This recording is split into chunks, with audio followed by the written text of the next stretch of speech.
A new low in relations. Turkey has suspended all trade with Israel weeks after its aid was denied entry into Gaza. The ban will be in place until a permanent ceasefire is agreed.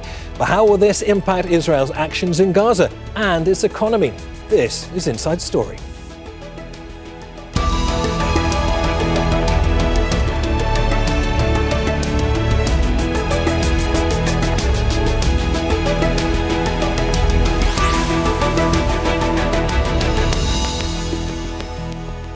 Hello and welcome to the programme. I'm Neave Barker. For years, Israel and Turkey have been crucial trading partners. It was a commercial relationship worth nearly $7 billion a year. But Israel's war on Gaza changed all that. The Turkish government has been demanding a halt to the violence that's killed nearly 35,000 Palestinians. And Ankara has condemned Israel's decision to block its aid meant for Gaza last month.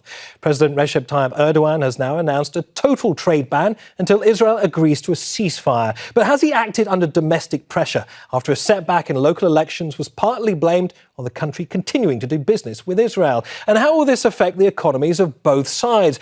We'll get to our guest shortly, but first, this report from Katya Lopez-Horian. Aralarında anti-Siyonist Yahudilerin de olduğu Ties between Israel and Turkey have hit a new low. The Turkish government has suspended all imports and export transactions with Israel in protest against the war in Gaza. Tüm Batı İsrail'e çalışıyor. All of the West is working for Israel, starting with America. They're all working for Israel. All these means are being mobilized, unfortunately, to condemn displaced Palestinians to death in the face of Israel's bombs. Israeli-Turkish trade was worth $7 billion last year, playing a significant role for local businesses. Top Turkish exports to Israel include steel, vehicles, plastics, electrical devices, and machinery. The trade halt against Israel, including imports and exports, will continue until a permanent ceasefire in Gaza is secured, as well as the unhindered flow of humanitarian aid into the region. Israel's foreign minister criticized the suspension, accusing the Turkish president of acting like a dictator. Ties between the two sides have been progressively deteriorating. Last month, Israel denied Turkish efforts to send aid to Gaza or take part in airdrops. Then, Turkish officials banned exports of steel, fertilizer, and jet fuel to Israel before issuing a total trade ban. President Erdogan met the political leader of Hamas, Ismail Haniyeh, in Istanbul last month to discuss the situation in Gaza. Domestically, the president had been facing criticism for maintaining commercial ties with Israel after the war. That may have been a factor in the poor showing of the president's governing AK party in local elections in March. Turkey is the first of Israel's trading partners to halt all import and exports in response to the war in Gaza. Now, some in Israel and elsewhere are questioning whether it will be the last. Katya Lopez-Horian, Al Jazeera, for Inside Story.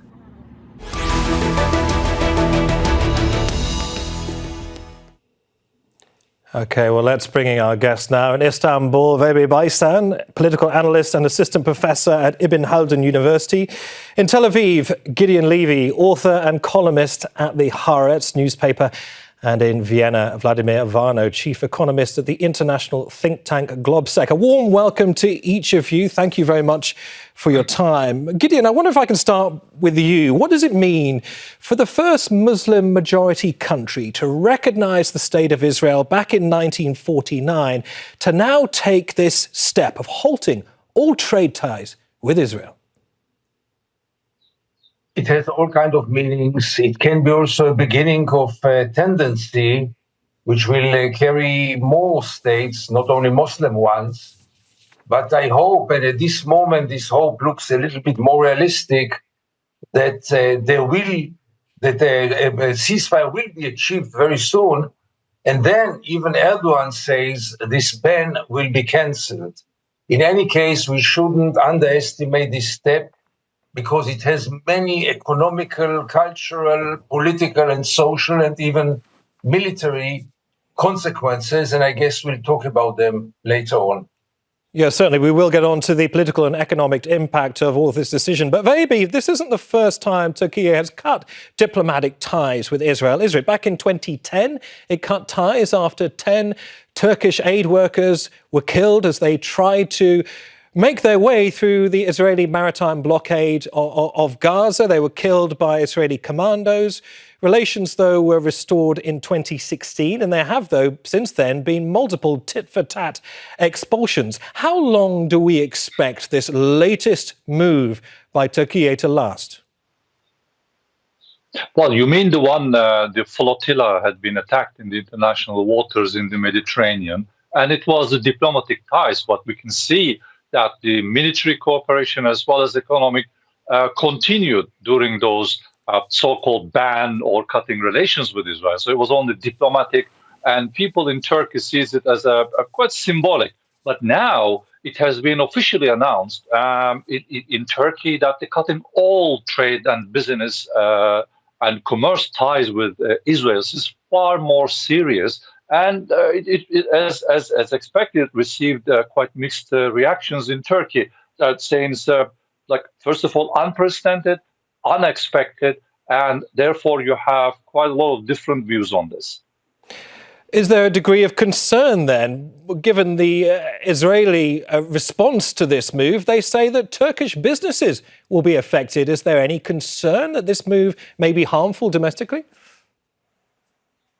Well, yes, concerns are also on the table. But first of all, the mood in Turkey is that we are willing to bear all consequences, all international consequences, because this is unacceptable. So far, official numbers exceeding 35,000 people got killed in Gaza and still continue. So there is no prospect even stopping or halting or international community doing anything about it. So therefore, the mood, at least the Turkish community's mood is that we bear the consequences. But it seems also it wasn't an easy decision in Ankara, and it wasn't like a sudden decision. I'm sure for weeks they were kind of really studying all details of this act. So bear the consequences, but Vladimir, can the Turkish economy handle it, do you think? Let's talk about the question of economic interdependence between Israel and Turkey, because as we mentioned in the introduction there was $7 billion in trade between the countries last year. That's according to official figures. Israel was Turkey's 13th biggest export market last year, while Turkey was Israel's 5th biggest source of imports. There's an awful lot at stake here, Vladimir, isn't there? I would not underplay the importance of this decision.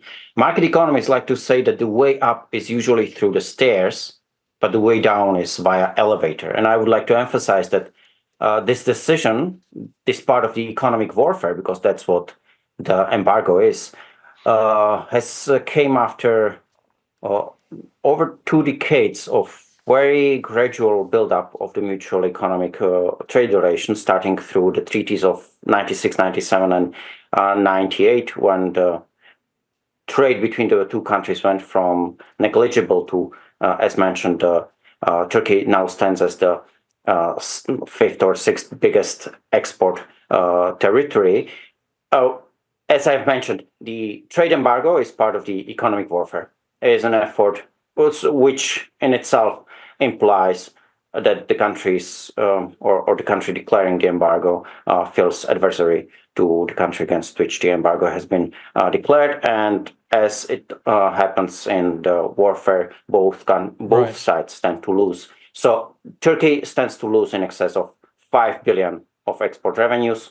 On the other side, Israel stands to lose around 2 billion in export revenues to Turkey. The biggest category of Israeli exports to Turkey is the refined petroleum products. On the other side, Turkey biggest export item into Israel are raw iron materials. As it stands, the immediate impact, I would be careful about judging the immediate impact, because we have seen it also with the recent examples of the trade embargoes. Right. The question is to what extent both parties will be able to circumvent these obstacles through third country trade. Right, so sizable exporter, Turkey, to Israel of iron, steel, jet fuel, pesticides and construction equipment. Maybe, surely Turkey wouldn't have made this decision if it couldn't handle this. I agree. I fully agree. I'm sorry, the question to me, I fully agree with you. And I'm sure, as I said, that for Ankara, it wasn't an easy decision.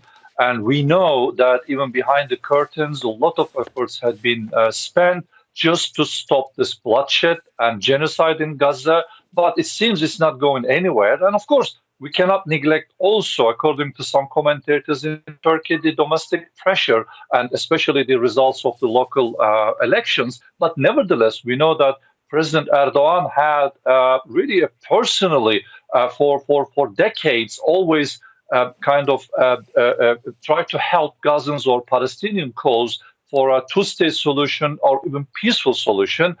So that, I'm sure, had also impact on this decision. Right, well, let's pass this over to Gideon now, because how much of this will hurt Israel economically and politically? Obviously, the motivating force behind all of this is to essentially direct Israeli foreign policy, geopolitics. Will it have an impact? It will not have an immediate impact because finally those things are measured for the long run. But if it will be a beginning of a world tendency, and we see what's going on in the United States, we see what starts to happen in Europe, it might obviously have a huge impact on Israel when it will be joined by more meaningful powers, and above all, the United States. As long as the United States continues to support Israel, to finance Israel, and to supply it with all kinds of weapons, as long as this continues, it will not have an effect on the decision makers of Israel. The real key is in Washington, and the key to end this war is in Washington. Once Washington will really be serious about ending this war, the war can be ended within days. But unfortunately, I didn't see this decision coming from Washington yet. Gideon, you make a very powerful point that it's all good and well, economies the size of Turkey making these moves against Israel, but until the economic superpowers of the world, the United States, and indeed China, Vladimir, get involved in this, take part in punitive measures against the state of Israel, it's not going to economically make a difference to Israel. Your thoughts? First of all, I would be careful about the effectiveness of trade sanctions as such. Let's be honest. I mean, and that's the whole history of the economic sanctions, starting with a continental blockade at the beginning of 19th century, which Napoleon imposed against Great Britain, and actually it backfired and helped to bring down the Napoleon. We've seen also mixed results when it comes to the trade sanctions of the European Union against Russia, whereas even though the exports to Russia plummeted, the exports to Central Asian countries of incomparably smaller size jumped up exponentially, which tells you the story about the efficiency of these sanctions. And as I mentioned, the build-up of the mutual economic relationship between Turkey and Israel has been a long-standing and gradual process. We should have mentioned that Israel is an important partner to Turkey when it comes to tourism. Over 600,000 Israeli tourists visited Turkey in the previous years. One wonders what happens to all this cash inflows. Well, Vladimir, that's a good point. Let's put that to Vahabi. Tourism, major source of economic revenue for Turkey. What happens now, given the potential loss of huge numbers of Israeli tourists to the country?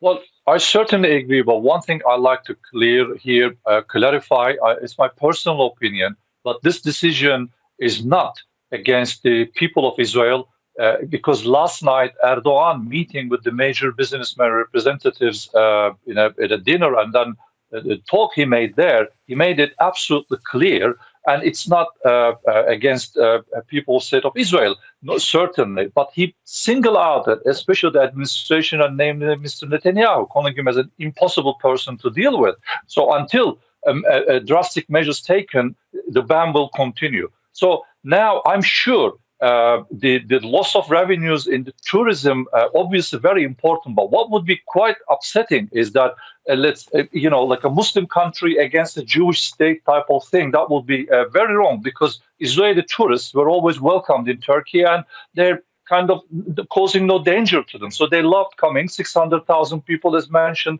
coming and going. So I think behind, I assume, especially now the tourism season is approaching the summer, there will be efforts to probably single out this particular point, but I'm sure it's going to be a major a line of discussion or important part of this ban. But again, Turkey seems to bear all costs. The decision is there and officially announced.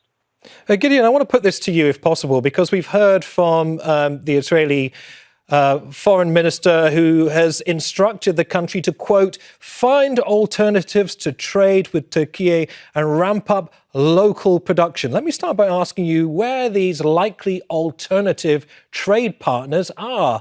Who is the Israeli government eyeing for help? I wouldn't take in a too much serious way every expression of our foreign minister. He's quite a marginal figure in Israel politics, and I'm not sure he knows what is he talking about. Turkey was extremely important. You spoke about tourism. Turkish Airlines used to fly between 10 to 15 flights a day, more than any other foreign airline. And Turkish Airlines does not fly to Israel ever since the 7th of October. This has a lot of effect, not only on tourism to Turkey, but on traveling of Israelis to elsewhere. And same for the economy. Israel will find a way maybe to bypass direct commercial relationship, because this will continue. And by the end of the day, products will become more expensive, Turkish products. But again, I want to emphasize, I have the feeling that this is a short-term ban. And very soon, inshallah, as you say, we will see a ceasefire, and then things will get renewed.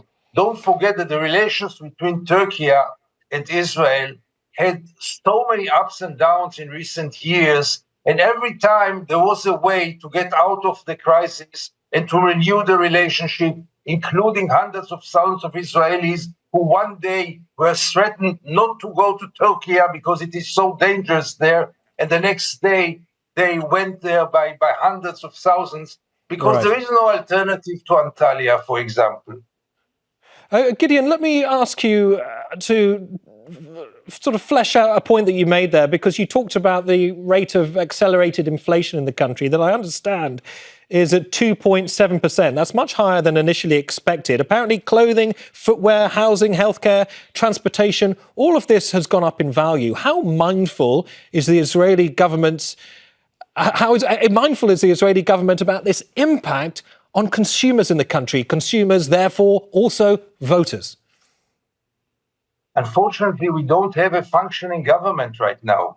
We have a government which is concentrated only in staying in power. And therefore, those questions right now are irrelevant. The Minister of Finance, a settler, an extreme radical right-winger, has nothing to do with economy, and economy doesn't interest him at all. He's only interested in promoting the settlements. So those questions are right now irrelevant. Israel is in a very, very bad shape, in one of its worst moments in history. And as long as this government will continue, all those questions are really irrelevant. While we are waiting to see the next twist and turn in this ongoing conflict, of course, also another thing that Israel Katz, Israel's foreign minister, has said is accuse Turkey of ignoring, quote, international trade agreements. Vladimir, can Israel legally oppose this move from Turkey? Certainly it can. It will take time, and it will not have an immediate impact, I would like to emphasize. But as have been mentioned, both sides stand to lose, and the list of the biggest Turkish exports to Israel are raw iron bars, cars, and jewelry. As mentioned, Israel is in a state of war, technically. So I'm sure this consumer goods can be foregone. The raw iron bars is something that's important for the manufacturing and for construction industry. On the other side, half of Israeli exports to Turkey is represented by the refined petroleum products. So if I was a Turkish citizen, I would make sure to make my car tank full before the week starts. Again, on the both sides, the importance of the raw materials trade emphasizes that I would like to see how both trading corporations trading on both sides will try to circumvent. Vladimir, just to jump in, are there alternative markets that Turkey could increase exports to? The biggest trading partner of Turkey is Germany, followed by United States, Iraq, United Kingdom, and Italy. On the side of Israel, the foreign trade of Israel is much more diversified. So as have been mentioned, the volume of exports from Israel to Turkey is comparable to countries like Netherlands, Germany, Belgium, or India and France. So I would hold that when it comes to finding a substitute target markets for its exports, Israel stands in relatively better position than Turkey. But yeah, eventually, rather than looking for the new target markets, I still insist in the short term, and we have seen it in the case of 2014 or 2022 embargo against Russia. The trade through third countries is something to be observed more closely. Also, as has been mentioned, the relationship between Israel and Turkey are over 20 years long gradual work. There is a Abraham Accord that has been signed only in 2020, and that helped to boost the mutual trade between Israel and Arab countries, which now account for around 4 billion of trade. I would be looking more carefully about the impact of this step on the mutual trade with the newly emerging trade partners in Arab countries. Vabi, I wonder if I can circle back to something that you mentioned a little bit earlier on, and it was the motives for President Erdogan doing this. I mean, you suggested that this decision may be politically performative, symbolic, given the pressure that the president has been under by political opponents, even political allies in the country, to take a tougher stance on Israel following, as you mentioned, those poor electoral results by the AK party. What did you mean by that? Is this a performative move by the Turkish president? Well, I personally don't think so, but the reasons you mentioned, I'm sure, played an important role. We cannot deny that. But Turkey always defended the peaceful solution, two-state solution to the problem so that we can move on. I mean, as mentioned here, the Abraham Accords, probably a new beginning, a new Middle East, and by cooperating in the region, peace and prospect would probably replace war and killings. Now, the mood in Turkey is that international community is not doing anything to stop this genocide. And also, even in fact, they're helping or boosting the killings there. And it doesn't seem anytime soon it's going to stop. So therefore, I think all these combined, Turkey willing to take all the risks and consequences and decided to apply an embargo against the state of Israel, but singling out, especially the decision makers there. I think especially another discussion point we should mention in Turkish media is that the war cabinet, they're saying these are the ones failed to protect people of state of Israel, and now they're the ones initiating the war there. And pointless war, they see it, because all these innocent people not capable of defending themselves or not posing any threat to Israel got being killed and continue being killed. So these things, like daily in the media, we can see social media as well as in our televisions on the table, and they're being discussed. So from that point, we cannot really single out Erdogan's political future. I think all other elements had been always taken into consideration in Ankara, and this difficult decision has been made. And also in the statement, they said that we are expecting this international reaction as well, and we are ready to the consequences. Gideon, let me throw that to you. How fazed do you think the Israeli government is by these comments coming from Ankara, of course? You say that there is still an underlying friendship between ordinary citizens of Israel and the people of Turkey. But is there a residual concern by the Israeli government that this may develop, this animosity may deepen? Yes, sure. It is of a concern, but I would put it in the first list of concerns of Israel. Israel is facing now so many concerns, from the ICC to the choice between the hostages and Rafah, so many things to decide and so many really challenges which stands in front of Israel. I think the Turkish challenge is of second priority, because finally Turkey, with all the respect, I have a lot of respect to Turkey, to Erdogan, but by the end of the day, those are not the steps that will change Israel or change the policy of Israel. This week, we have seen not only Turkey, but Colombia cut ties with Israel, following a growing list of countries in Latin America, Africa, and the Middle East. Israel facing clearly, Gideon, growing political and economic isolation. How is Israel, though, able to somehow tune out those critical voices? Is that simply background static to this Israeli government? So let's speak about the public opinion and the government. The public opinion protects itself with a separation wall, with a protection wall. Namely, the whole world is against us, no matter what we do. Namely, the world is anti-Semitic and we can do nothing about it, which is obviously a lie. The government does it has different discourse.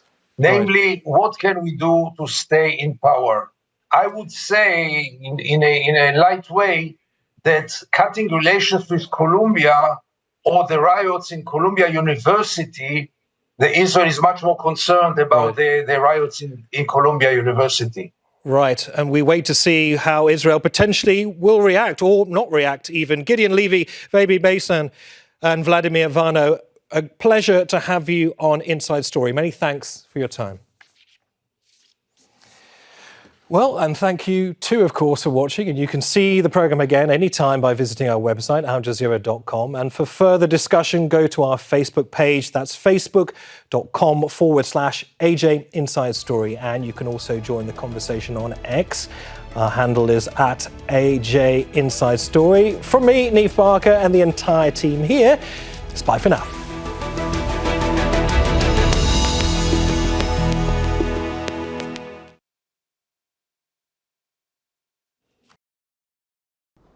Make sure to subscribe to our channel to get the latest news from Al Jazeera.